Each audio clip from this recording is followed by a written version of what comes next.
Hello दोस्तों, मैं शुभम श्रीवाल आपका फिर स्वागत करता हूं नए वीडियो के अंदर। और आज हम जिस टॉपिक के ऊपर डिस्कस करने वाले हैं जिसका नाम है फियर ऑफ रिजेक्शन।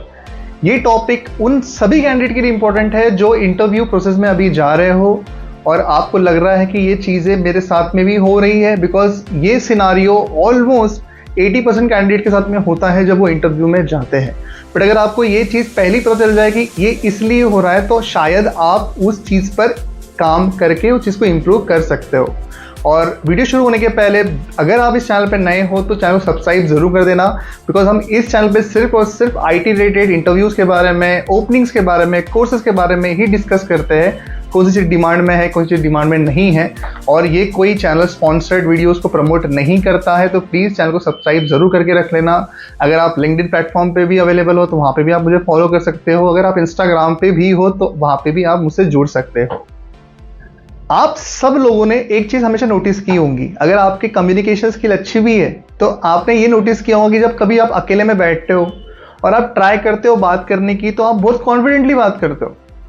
या फिर अगर कोई छोटे बच्चे से बात कर रहे हो या फिर आपको पता है आपके दिमाग को कि यार ये मेरे से कम पढ़ा लिखा है, तो वहां पे आपका कॉन्फिडेंस का लेवल ये रहता है, आप एकदम कॉन्फिडेंटली बोल पाते हो। बट रियल इंटरव्यू के अंदर ऐसा क्या हो जाता है कि आप क्वेश्चंस के आंसर देने के टाइम पे हिचकिचाते हो, कम्युनिकेशन स्किल आपकी वीक पड़ जाती है, जो वर्ड्स निकलने चाहिए थे वो टाइम पे वो वर्ड्स नहीं निकलते। इसके पीछे रीज़न क्या होता है?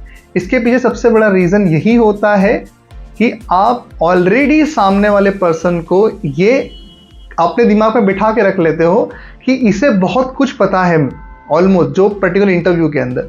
अब यूजुअली ये प्रॉब्लम कहाँ पे होता है? ये होता है टेक्निकल इंटरव्यू के अंदर, जब हम लोग ऑलमोस्ट सब कंपेयर कर लेते हैं अपने आप को कि हम कहाँ पर है और सामने वाला इंटरव्यू जो ले रहा है वो कहाँ पर है। अब ये जो गैप फील होता है ना, इसकी वजह से हमारे वर्ड्स हमेशा बैबलिंग करते हैं। अब इशू कहाँ पे होता है? अगर समझ लो टेक्निकल इंटरव्यू आपको कोई ले रहा है जावा डेवलपर के लिए, तो वो बेसिकली आपको लगता है कि सर 8-9 साल एक्सपीरियंस है, ये मेरा खुद का, क्यों इंट्रोड्यूस कर लेते कभी कभी कि I do have a 9 years experience in this same domain like a Java developer and all, he is working as a technical solution architect and all, ठीक है। तो यहाँ पे क्या होता है कि हम लोग हमारे दिमाग को ये बना लेते हैं कि यार ये तो बहुत पढ़ा लिखा है, अब मैं कैसे आंसर दूंगा। अब यहाँ पे इशू क्या होता है कि जब वो कोई क्वेश्चन हमें पूछ लेता है तो जो फ्लो में हमने उसे आंसर देना चाहिए ना, वो फ्लो डिस्टर्ब हो जाता है। अब ऐसा नहीं कि उसका आंसर आपको आता नहीं था, आपने पहले ही मन में बिठा के रखा कि ये पर्सन को मुझसे ज़्यादा नॉलेज है, इसलिए मैं इसे कितना भी अच्छा बताऊँ ये इसे नहीं, वो सेटिस्फाई नहीं होगा। और आप अपने मन में बिठाने की वजह से आप अपना बेस्ट नहीं देते हो इंटरव्यू के टाइम। दूसरा पॉइंट आता है, सबसे ज़्यादा जो कैंडिडेट अभी फेस कर रहे हैं, ये फेस कर रहे हैं इशू, क्योंकि अभी कॉल्स आना थोड़े कम हो चुके हैं, है ना।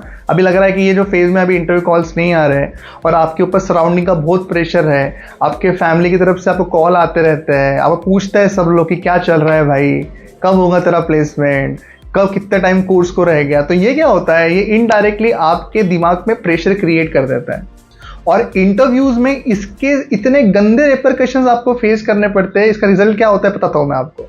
अब जब आप इंटरव्यू में बैठते हो तो आपके दिमाग में चीज़ें आती रहती है, यार एक तो पूरे 1 महीने से मैं अप्लाई कर रहा था Naukri.com पे, एक तो मुझे कॉल आ नहीं रहे थे, उसके बाद मैं कितनी कोशिश करने के बाद में ये मेरा इंटरव्यू शेड्यूल्ड हुआ है जिसको मुझे ऑलमोस्ट 37 डेज लग जाए। अगर ये इंटरव्यू मेरा क्रैक नहीं हुआ तो मुझे फिर एक 37 डेज का वेट करना पड़ेगा और इतना टाइम मेरे पास में है नहीं। ये 37 डेज तो मैंने कैसे कैसे संभाला, मेरे फैमिली वाले कितने प्रेशर दे रहे थे फिर भी मैं संभाल के लेके चला। अब क्या 37 डेज फिर ये क्या हो गया बताया क्या? आप बहुत ज़्यादा सोच रहे हो ये होगा वो होगा ऐसा होगा आपके साथ में। देखो, सिंपल और शॉर्ट चीज़ ये होती है, आपको ये चीज़ों से दूर रहना है। अगर आपको लगता है कि कोई चीज़ें आप लोगों को बहुत डीमोटिवेट करती है, देखो ऐसा कुछ नहीं होता कि किसी का बोलना ही आपको डीमोटिवेट करता है। कभी कभी सोशल मीडिया प्लेटफॉर्म्स के ऊपर अगर आपके कोई कांटेक्ट में स्टेटस रहता है व्हाट्सएप पे, आप देखते हो स्टेटस के अंदर कि यार ये लड़का प्लेस हो गया है, तो मेरा दोस्त है, वो अपनी कंपनीज की फोटो डालता है, कहीं पे घूमने जा रहा है तो उसकी इमेज डालता है, तो आपको जेलसी फील होती है और वही जेलसी आपको डीमोटिवेट भी कर देती है कि यार देख यार वो कितनी रॉयल लाइफ जी रहा है, मेरे साथ में ऐसा नहीं होता। आप सोच के चलो, अगर वो 4.5 लाख के पैकेज पे भी है, जिस दिन तुम्हारा टाइम आएगा तुम 6.5 लाख के पैकेज पे लगोगे, बिकॉज समय सबका आएगा। बस वो सही समय पे आपने हैमरिंग करनी चाहिए भाइयों, समझ में आ रहा है मेरे? तो ये ध्यान में रखना आप लोगों को। तो देखो एक ही चीज ध्यान में रखना कि अगर आप लोग ओवर थिंकिंग करते हो ना इंटरव्यू के अंदर कि अगर ये इंटरव्यू में सिलेक्ट नहीं हुआ तो ये होगा, आपको नहीं करना है ऐसा। आपको सिर्फ ये देखना है कि मैं बेस्ट दूं अपना ये इंटरव्यू के अंदर, फिर बाद में कोई भी रिजल्ट क्यों ना हो।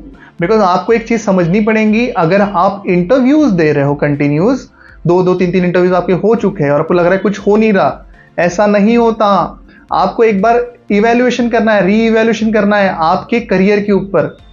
पहले आपको कुछ भी पता नहीं था आईटी के बारे में, फिर आपने कोर्स कर लिया तो अब आपको कोर्स के बारे में पता है।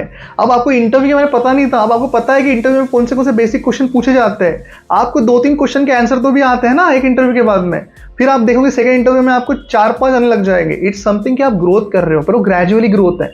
कभी कभी दिख जाती है, किसी को दिखती नहीं है। बट आपको एक याद रखना है, आपको टाइम देना है आपकी पर्सनालिटी के ऊपर, आपको टाइम देना है आपके इंटरव्यूज के ऊपर। ओवर थिंकिंग बिल्कुल भी नहीं करना है, क्या होगा कैसे करेंगे हम लोग, कुछ नहीं होने वाला।